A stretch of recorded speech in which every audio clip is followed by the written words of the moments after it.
your grace. Sit on my seat for a minute and find out.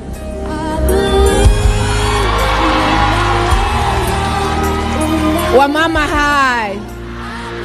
That's a handover.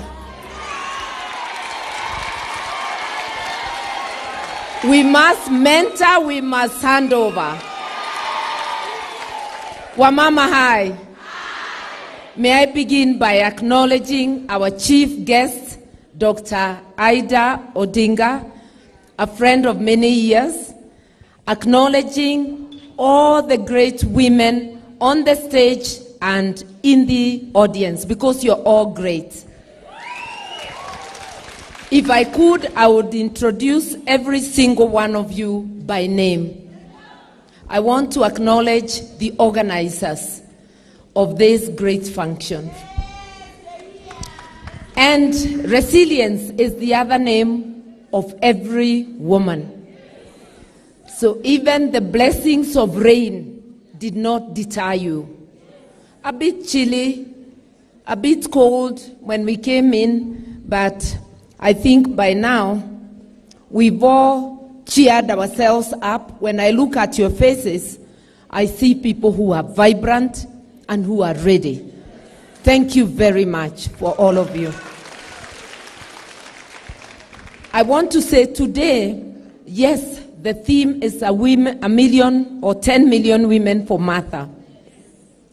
Martha may not be your name, but this is your journey too. This is about you, not about me. Without the mamas, the voices of women demanding for space, there would be no Martha. There would be no position of running mate in a leading formation. There would not be so many elevated to the spaces they today occupy. This is a culmination of the journey of every single woman of Kenya. And it's not just about post-independence, it's before. If you listen to the stories of your mothers, of your grandmothers, you will know that in their daily struggles, they were struggling for recognition, for space, recognition of their humanity, recognition of their leadership, recognition for space. This is a culmination of the toil of women for years, and we are not yet done. We are still on the journey. So we are here today to energize ourselves, to reinvigorate ourselves, to identify ourselves with this journey as our journey, to own it, and to go and work in every nook and cranny to realize our dream. The short term may be on the 9th of August. We will not have arrived even then. We will have covered a milestone, and we'll be looking forward to more. Until every woman and girl is liberated, and until our humanity is recognized, and until we walk hand in hand with our brothers in all our daily struggles, we are not yet there. So today, seeing your faces, seeing you here, or, in spite of the tough weather this morning, my profession is about talking. Whether lawyer, whether politician, is about talking. So I'll be going on it's back soon enough. I would have still gone on because I'm used to it. So I'm saying until each one of us is liberated, socially, economically, politically. Then we will have liberated the world because it's already implanted in us. To unlearn on a daily basis, it's a lifelong venture. And then to prepare the next generation without the patriarchy. So we have a job to do. And we raise our families We don't raise them alone. That's why there are so many chamas. You want fees, you call a few to support you. You want to improve your house, you call a few. We have those chamas that help us to organize our homes, our families, our businesses. We must continue. We organize families, we organize communities, we organize the nation, and we organize the world. I see what we are doing as bigger than a Kenyan thing. One, we want to teach ourselves to own campaigns for candidates we believe in, to own campaigns of women who will carry the other women on their back. We don't want women who will get into the space and forget their identity. So we want to nurture ourselves to be the women who carry the women and who carry their families, their communities, and the nation and the world. You see? If you look around, whether in our religious organizations, in our schools, in the community, the Harambee spirit, the bulk of those who participate without missing, even when they don't have much to share, is the women. It is the women who will come with a little of their farm produce, with a little of the food they should be cooking for their families because they didn't have cash. It's the women who will come in and bring their labor as a contribution. Women never miss out, even when they have nothing. They have their love, their spirit of community to offer. I think we need to usher a new dawn, not just for women, but for our country. What are campaigns about? Is it about the candidate giving, or is it about the community owning for their parties, for the candidates they believe in, and giving their time like you gave this morning? This is not a paid engagement. You came in the rain because you believe in. I want to salute all of you for that. You are here to stand up for Kenya, and we want to raise a nation that stands up for itself. And do you know what? It's not just about the campaigns, the volunteerism, and the money that goes into it. It's also about when we occupy positions of power.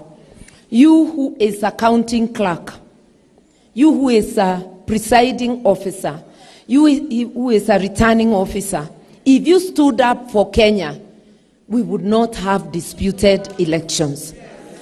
Because you would do your duty and you would be standing up, not for candidates, for your country. We need a nation that stands up for itself. We need a nation of integrity.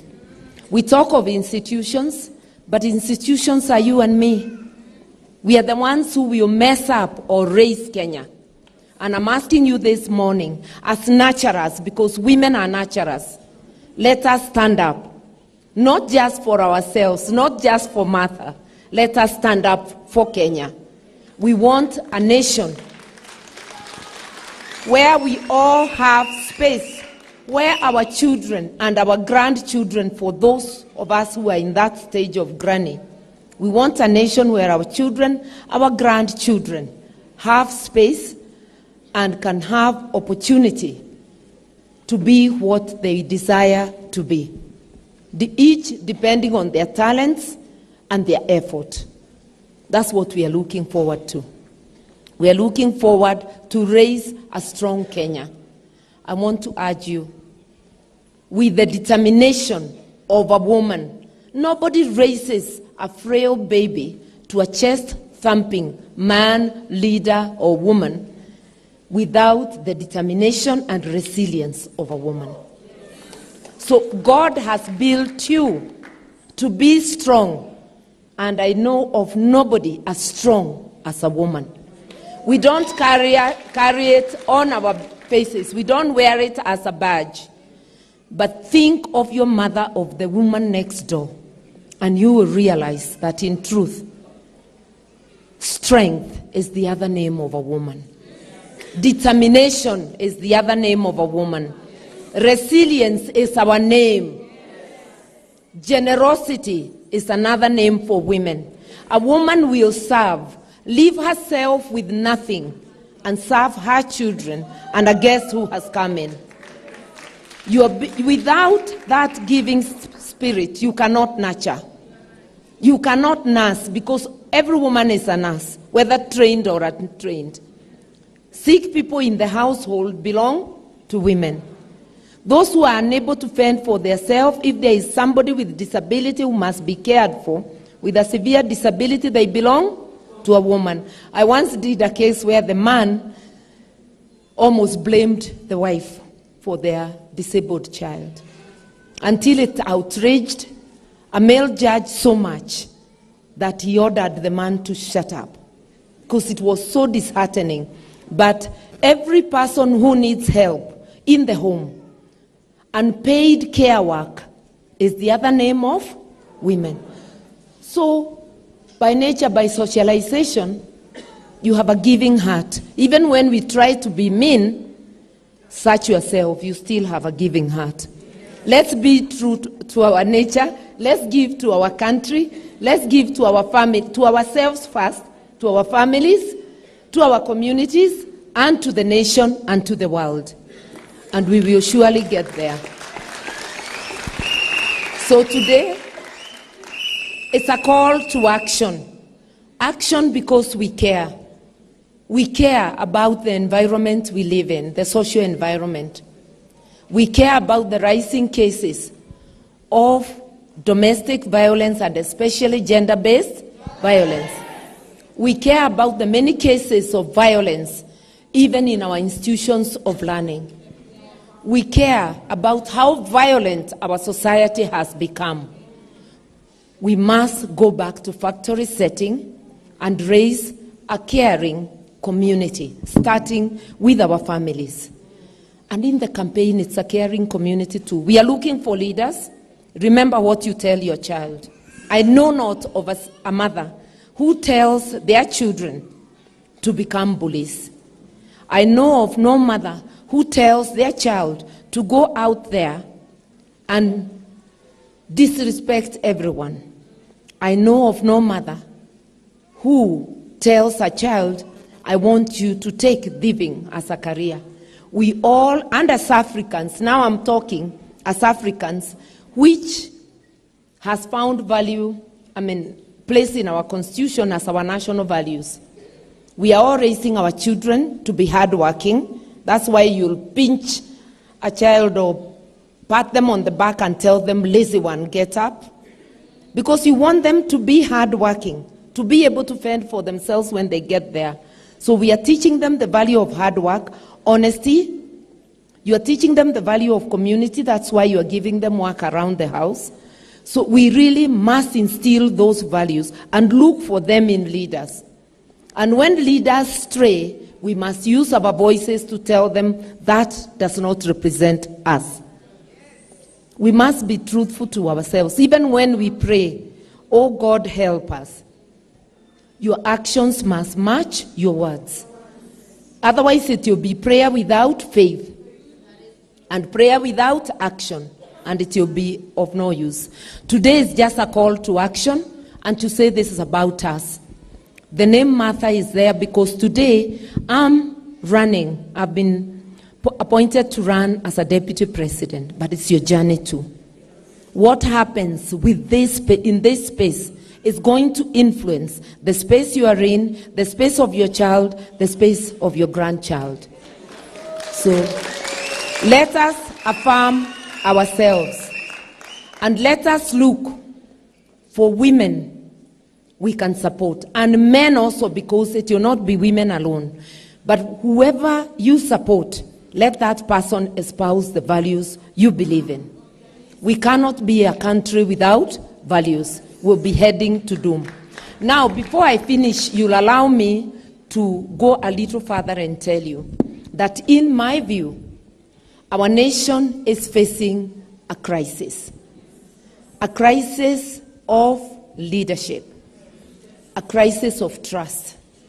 We don't trust ourselves and we don't trust one another. Yes. That is why we keep on asking the IEBC, because we can't trust them. But they are also not trusting themselves. Because if they did, they would give us an account of everything happening. They would not dodge questions. But beyond IBC, you and me are facing a deficit of trust. The lack of trust in our institutions is lack of trust in ourselves. Because it means professionals are not standing up for the country. But those professionals are backed by you and me. What conversations are we having with them when we get back to the neighborhood? Let us restore trust among ourselves. And I keep giving the example of the last American election where President Trump was captured asking the Secretary of Georgia to find for him some 11,000 votes. And that was a Republican state. But on phone, because we were hearing it recorded, the guy is telling him with a calm voice that he has a job to do, meaning he will stand by his oath of office. Okay? We also saw his own vice president, his own supporter, going to preside over a Senate hearing to confirm Biden as president. He didn't dodge duty because it's not his candidate who won. He rose up to duty. I'm using those as live examples of things we've seen on screen relating to elections. And I want, with the women of Kenya, to ask our brothers and sisters who will be engaged in the electoral process, stand up for your country. Stand up to be counted. It doesn't matter whether you are a law enforcement officer. It doesn't matter whether you are a presiding officer, whether you are a candidate supporter like my supporters. It doesn't matter whether you are just a voter. Stand up for your country, do what is right. And I have this belief that a majority of people are good people. That the majority in our country, in every space, are good people. It's just that the voices of good people are muted, and the voices of people with rogue behavior are the loudest, and they sound like the whole world. I just want to encourage you, even if you be alone, stand up for your country. It matters. It does matter when you stand up. It is infectious. Somebody else will see you standing up and will do as you do. Bad behavior is similarly infectious. So know that you are responsible, not just for yourself, for those around you. So let us hold hands and do this together. I want to say this of my principal, that he's a man of courage. Either don't ask me how I know, I'm going to say how. He knows me because we've grown up together in politics. We entered parliament same time.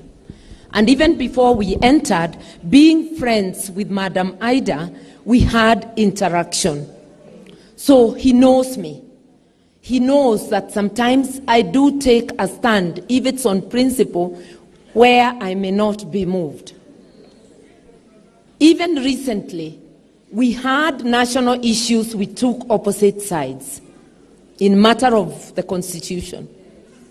He still went ahead and named me as his running mate. He is a man of courage, a man of conviction, and a man who believes in himself and what he wants to do for Kenya. So he believes in what the Constitution ordains, that we are entitled to our views. We reason, we try to talk to each other with reason. He was not looking for a praise choir. He was looking for people who can offer alternative ideas. It takes a strong and courageous man to pick a strong woman. Okay? And for that, I salute him.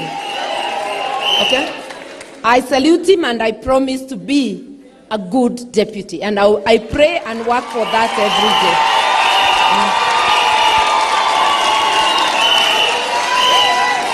And being a good deputy means being a good worker for the nation.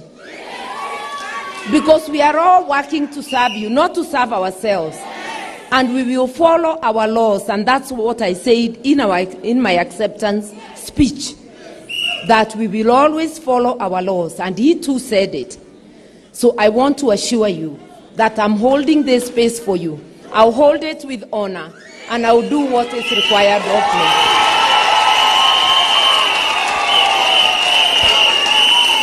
Just one last bit about my principle, because I'll be guilty of withholding information if I don't say it.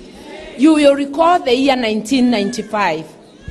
We went to Beijing as Women's World Conference on Women, where the Beijing Declaration and all the good things we try to enforce today were agreed upon. When we came back as members of parliament, and I know we were there with Zippy, when we came back as members of parliament, I remember Honorable Beth Mogo, now Senator Beth Mogo. I remember Honorable Charity Ngilu, now Governor Ngilu. They all brought motions to implement some of the things we discussed.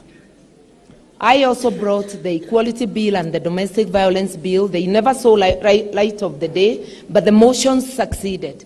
The motion for affirmative action, etc. But then there was one man, only one man, who brought a motion also, seeking to establish a gender commission. That man was none other than Raila Amolo Odinga. And anybody doubting can go to the Hansard 95-96 and check. And I know that is the motion the late President Kibaki used to establish a gender commission way ahead of the 2010 Constitution. You see? So what I want to say of my principal, he didn't just think of women because it was a campaign season. It is something he has done before. He used to support, even if you go to the Hansard, you'll find him supporting the motions by Beth and the others. And then he brings in his own motion. An odd thing those days, but we were very grateful as women. I remembered that on the day I was appointed, because it's good that stories be told, so that you don't just think that things are done as a campaign gimmick. I lead a political party known as NARC Kenya, but I want to stand here and tell you that of the women be elected, not nominated, elected to parliament, ODM has been responsible for a majority, who include this girl.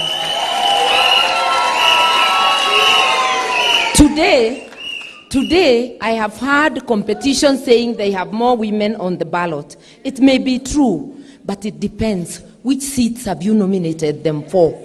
I know that my principal nominates women for winnable seats. Iko mutu atakunominate mahali huwezi. So it is after the tally of this election we will see which formation has more women. But in Azimio, we are not being promised space. We already have space, represented by me. And therefore, I'm seeing God opening doors. This space being actualized. You have 2 gender activists in the presidency.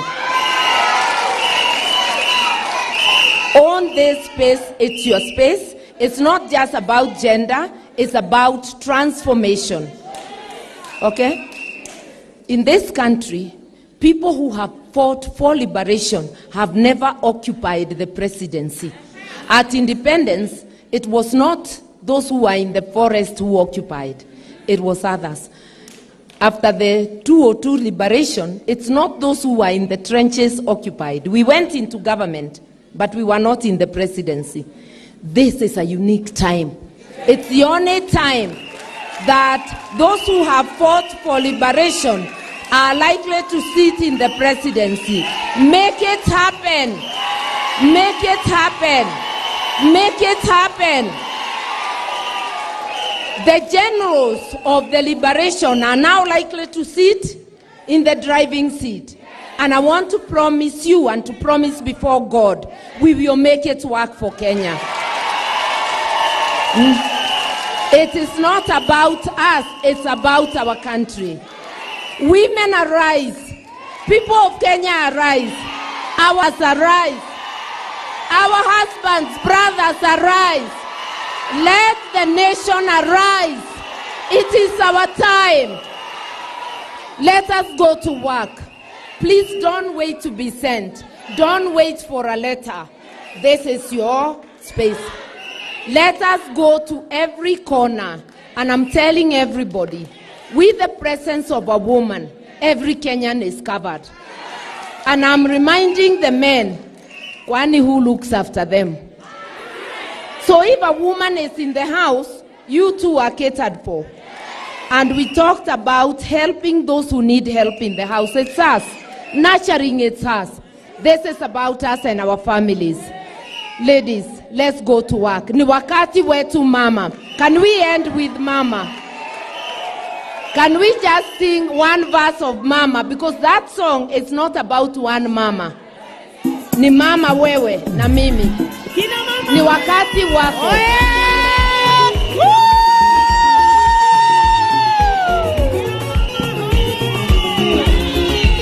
Hapo kina mama, transformation, transformative leadership. Kina mama oye.